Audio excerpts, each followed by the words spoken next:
प्यारे बच्चों, पाठ 3 के अंत में हमने पढ़ा था पिछली बार किस प्रकार दहेज के लालच में आकर के माँ ने मीनू के रिश्ते के लिए मना कर दी। किस प्रकार एक झूठा पत्र दयाराम जी को लिख दिया गया, न चाहते हुए भी मायाराम जी को पत्र लिखना पड़ा, जिसके कारण उनकी मन स्थिति बिल्कुल ठीक नहीं थी। उन्हें इस बात का एहसास था कि जब ये पत्र दयाराम जी को मिलेगा तो उनके परिवार की, उनकी स्वयं की क्या स्थिति होगी, इस बात का उन्हें भली भांति एहसास था। इसीलिए वो परेशान हो जाते हैं, दुखी हो जाते हैं। आखिर वो भी एक बेटी के पिता हैं। वो इस बात को समझ रहे थे कि कल के दिन अगर कोई हमारे साथ ऐसा बद्दा मजाक करे तो हम पर क्या बीतेगी। लेकिन पैसों के लालच में माँ के आंखों पर पट्टी बंध गई थी। उन्हें अनुचित भी उचित लग रहा था, उन्हें गलत भी सही लग रहा था। यही कारण था कि मीनू की बजाय उन्होंने सरिता का रिश्ता मंजूर किया। इधर दयाराम जी के परिवार को जरा सी भी भनक नहीं है, एहसास नहीं है कि उधर मायाराम जी के परिवार में क्या खेल खेला जा रहा है या क्या खेल खेला गया है। ये लोग बड़े सीधे साधे थे, ये तो इंतजार कर रहे थे उस पत्र का। प्रतिदिन पोस्टमैन का इंतजार होता था, मायाराम जी के पत्र का इंतजार बेसब्री से हो रहा था। ऐसे ही लगभग सुबह 11 बजे का समय था। पोस्टमैन 11 बजे करीबन आता था, उसका समय हो गया था आने का। सभी लोगों को उस पत्र का इंतजार था जो कि मेरठ से आने वाला था, जिसमें मीनू के रिश्ते की हाँ या ना होनी थी। आशा, मीनू की छोटी बहन, उसका भाई रोहित, माँ, पिताजी सब आप अपनी बातों करने में व्यस्त थे। अभी भी एक उम्मीद थी उनको, उन्हें नहीं पता कि वहां क्या खेल खेला गया है। आपस में चर्चा कर रहे हैं मीनू के रिश्ते के बारे में। माताजी को शक हो रहा था कि शायद उन्हें ये रिश्ता मंजूर नहीं हुआ है, इसीलिए पत्र आने में इतनी देरी हो गई है। लेकिन दयाराम जी कहते थे कि भाई वो यहाँ से घर गए हैं, सलाह मशविरा किया होगा, विचार विमर्श किया होगा और फिर पत्र लिखा होगा। और साथ ही साथ उन्होंने ये भी कहा कि आजकल डाक में भी गड़बड़ होती है, पत्र पहुंचने में भी काफी दिन लग जाते हैं। माँ जहाँ एक और संकेत कर रही थी कि शायद वहां भी रिश्ता नहीं हुआ, इसलिए इतनी देर हो गई, पत्र अभी तक नहीं आया। पिताजी कह रहे हैं कि वो घर गए होंगे, विचार विमर्श किया होगा, पत्र लिखा होगा, हो सकता पत्र कहीं रास्ते में होगा, आ जाएगा। मीनू अपने कमरे में बैठी हुई थी, सब कुछ सुन रही थी, जो कुछ बातें परिवार के सदस्यों के बीच में हो रही थी। उसके दिल की धड़कन तेज हो रही थी, उसे उसका अति याद आ रहा था। पहले भी कई बार देखकर उसे नापसंद कर दिया गया था।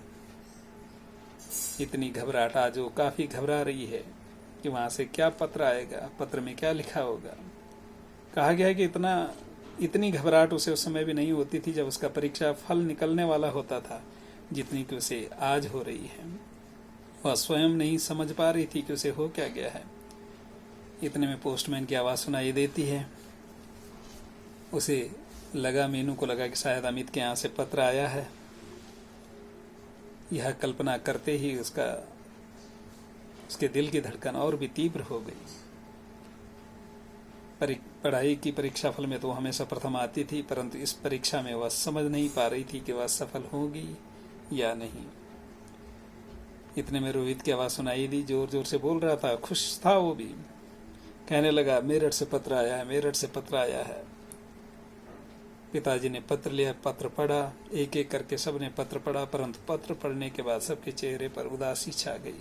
और उदासी छाना स्वाभाविक था, जो अपेक्षा थी उसके विपरीत पत्र आया है। घर में मौन छा जाने पर मीनू समझ गई कि यहां भी वह नापसंद कर दी गई। मन ही मन रोने लगी। समझ नहीं पा रही थी कि आखिर मुझ में क्या कमी है। सोचने लगी मैं इतनी कुरूप भी नहीं हूं। उसके अंदर एक हीन भावना घर कर गई। सोचने लगी शायद मैं ही विवाह के योग्य नहीं हूं, लेकिन मन ही मन उसने निर्णय ले लिया कि अब मैं विवाह नहीं करूंगी।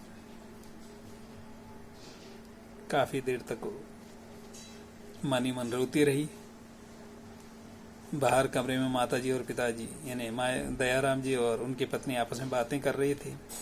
उन्हें भी यह समझ नहीं आ रहा था कि उन्होंने आशा का रिश्ता क्यों मांगा, आशा का हाथ क्यों मांगा है। माँ कहने लगी कि मैंने इसीलिए तो उस दिन आशा को टोका था। मैं तो आशा को उसी दिन कह दिया था कि उसे उस कमरे में नहीं जाना चाहिए जहां लड़के वाले बैठे हैं, परंतु उसने कहाँ सुनी, इसलिए आज ऐसा हो गया। अपने पति से कहने लगी, देख लिया आज क्या नतीजा निकला इसका।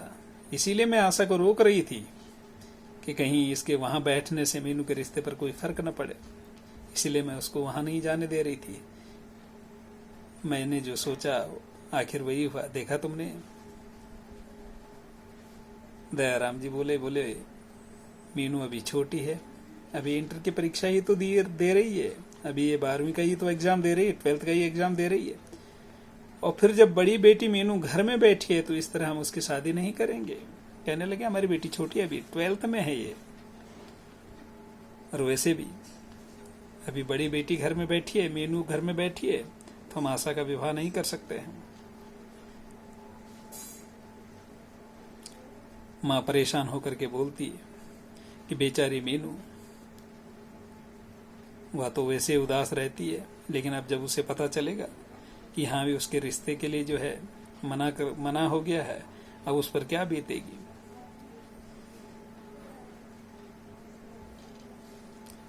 पिताजी बोले कि हमारी बेटी का कसूर क्या है, जिसका फल भगवान उसे दे रहा है, उससे ऐसी क्या गलती हुई है जिसका फल भगवान उसे दे रहा है। अच्छी पढ़ी लिखी है, एमए पास है, हमेशा प्रथम श्रेणी से पास हुई है, और जहां तक खूबसूरती की बात है, बहुत सुंदर नसीब, देखने में तो हमारी बेटी बहुत सुंदर है। उदास मन से पिताजी ये बातें कह रहे हैं। ये सभी बातें मीनू अपने कमरे में बैठी बैठी सुन रही थी। उसने अपने अंदर साहस हिम्मत जुटाई और अपने पलंग से उठी, अपने बेड से उठी। मन ही मन वह निर्णय ले चुकी थी कि वह शादी नहीं करेगी, लेकिन साथ ही साथ उसके मन में अंतर्द्वंद चल रहा था। विचारों की उथल पुथल मची हुई थी कि जो निर्णय उसने लिया वह सही है या नहीं। लेकिन अंत में उसने सोचा कि मैंने जो भी निर्णय लिया वो बिल्कुल उचित है। ये सोच करके वो कमरे से बाहर निकली। अपने माता पिताजी को उदास देखकर मीनू भी जो है दुखी हो जाती है, आंखों में आंसू आ जाते हैं। वह उनके दुखों को भली भांति समझ रही थी। वह मन ही मन सोच रही थी कि मैं कितनी अभागन हूं, मैं कितनी अनलकी हूं कि मेरी वजह से मेरे माता पिता इतने परेशान हैं। फिर मीनू ने अपने अंदर हिम्मत जुटा दी और वह अपने पिताजी से बोलती है कि पिताजी आप मेरी चिंता न करें, आप आशा की शादी वहां कर लीजिए। अगर वो आशा का हाथ मांग रहे हैं तो आप आशा का रिश्ता वहां कर दीजिए, मेरे कारण आप आशा की जिंदगी खराब मत करिए। दयाराम जी कहते हैं नहीं बेटी, हमें ऐसा अच्छा नहीं लगेगा। साथ ही साथ दयाराम जी ने मीनू से यह भी कहा कि हम तुम्हारी मन की स्थिति भली भांति समझते हैं, और उसका हौसला बढ़ाने के लिए उसको सांत्वना देते हुए दयाराम जी बोले कि मेरी बेटी तुम चिंता मत करो, अरे मैं अमित से भी अच्छा लड़का तुम्हारे लिए देखूंगा, पर तुम उदास मत रहो बेटी, तुम निराश मत हो जाओ, तुम धैर्य मत खो। मीनू बोली पिताजी आप इतने परेशान मत हो, मैं अपनी चिंता स्वयं करूंगी, आप आशा की शादी वहां कर दीजिए। दयाराम जी कहते हैं पर इस तरह से जब बड़ी बहन की शादी न हो तो छोटी की कर दें, क्या कहेगा समाज हमें। यही ना कि बड़ी बेटी अभी घर पर बैठी है, छोटी की शादी कर ली। मीनू बोले पापा आप समाज की इतनी चिंता क्यों करते हो, क्या करता है समाज हमारे लिए। ये समाज ही हमें इस तरह की परिस्थिति के लिए विवश करता है। आप समाज की चिंता मत करिए, आप आशा की शादी वहां कर लीजिए। इतने में पास ही माँ बैठी हुई थी। माँ बोली, बेटी हमारे यहाँ इस तरह का रिवाज नहीं है कि बड़ी बेटी के घर में रहते हुए छोटी की शादी कर दें। मीनू कहती है कि आप मेरी चिंता न करें, मैंने जो निश्चय किया है,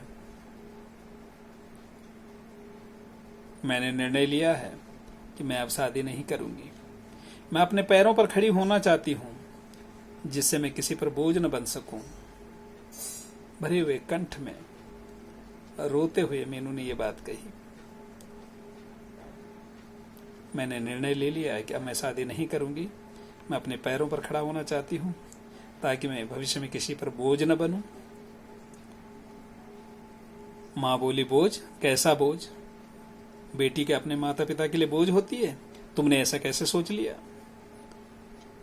मीनू कहती है कि आप, माँ से कहती है कि माँ आप बेकारी बुरा मान रही हो। मेरा कहने का तात्पर्य यह है कि हर लड़की को भी अपने पैरों पर खड़ा होना चाहिए। आज के आधुनिक युग में, आज के मॉडर्न टाइम में स्त्रियां पुरुषों से कंधा मिलाकर कार्य कर रही है, काम कर रही है। फिर मैं भी पढ़ी लिखी हूं, मैं भी कुछ कर सकती हूं।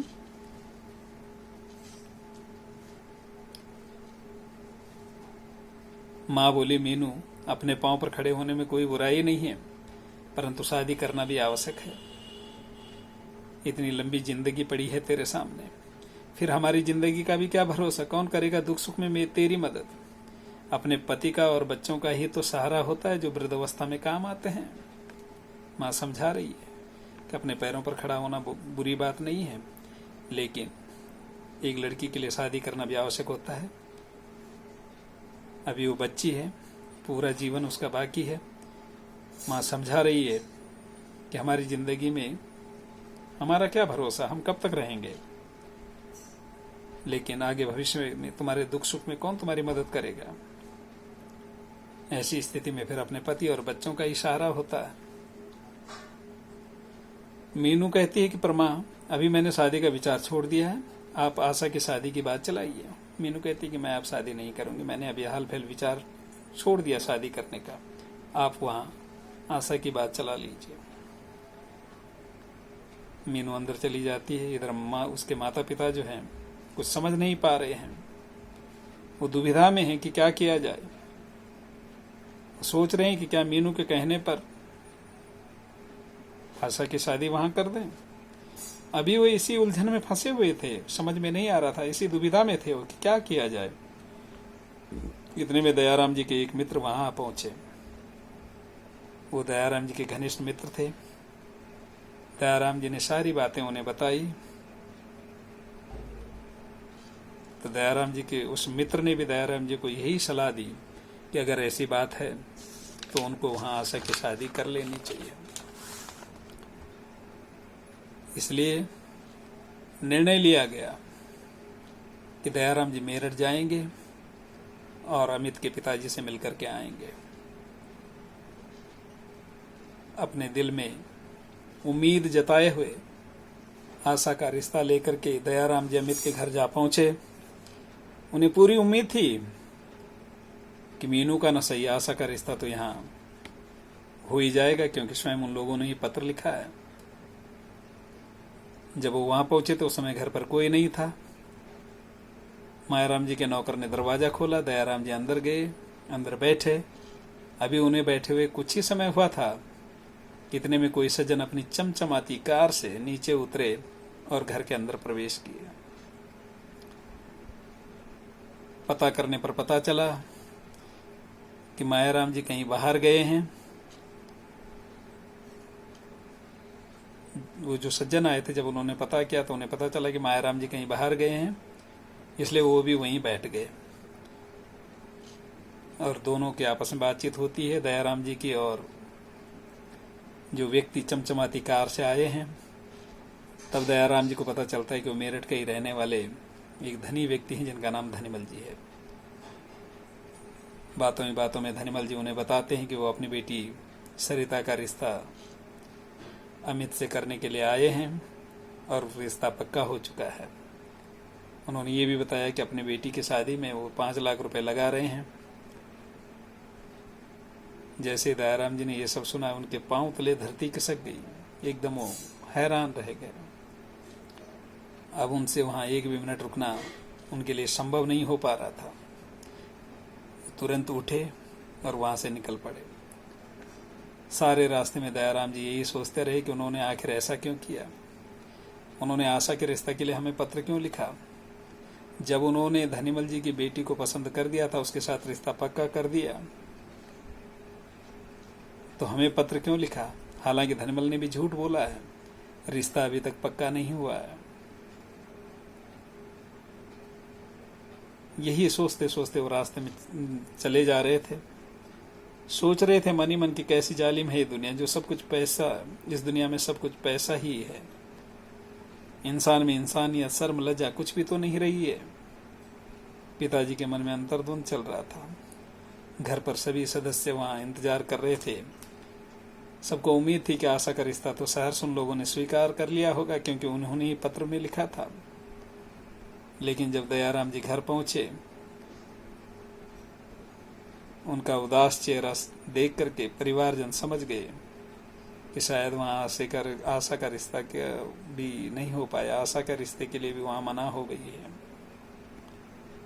दयाराम जी ने पूरी बात अपने परिवारजनों को बताई।